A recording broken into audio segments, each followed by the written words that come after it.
வரப்போது summer season. இந்த சம்மர்ல நம்ம குழந்தைங்களுக்கு ஹாலிடேஸ் கூட நிறைய இருக்கு. சோ இந்த சம்மர்ல உங்களையும் உங்க குழந்தைங்களையும் எப்படி இந்த வெயில்ல இருந்து பிரிவென்டபிளா வச்சுக்கிறதுன்னு இந்த வீடியோல பாக்கலாமா? முதல் பாயிண்ட் நம்ம எப்பவுமே சொல்றதுதான், நம்ம வெளியே இறங்குறதுக்கு முன்னாடி ஒரு 2 கப் தண்ணி குடிச்சிட்டு போறது ரொம்பவே நல்லது. அது நம்ம குடிக்கிறது மண்பானை தண்ணியா இருந்தா இன்னுமே ரொம்ப நல்லது.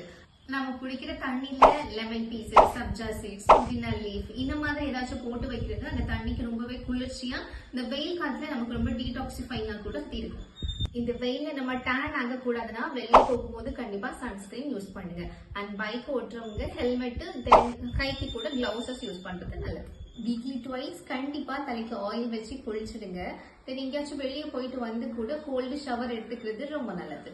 தென் நம்ம போற வழியில சின்ன சின்ன கடைங்க இருக்கும், நொங்கு சர்பத்து, நன்னாரி சர்பத்து, மோர், கம்பங்கூழ் இந்த மாதிரி இருக்கிற கடைங்கள்லாம் கூட அப்பப்போ போய் ஏதாச்சும் ஜூசஸ் குடிச்சிங்கன்னா அது பாடிக்கு இனிமே ரொம்ப கூலிங் எஃபெக்டா இருக்கும். வரப்போற சம்மர்ல டே டு டே லைஃப்ல இந்த டிப்ஸ் எல்லாமே நீங்க ஃபாலோ பண்ணி இந்த சம்மர்ல கூட உங்க பாடியை கூலா வச்சுக்கோங்க.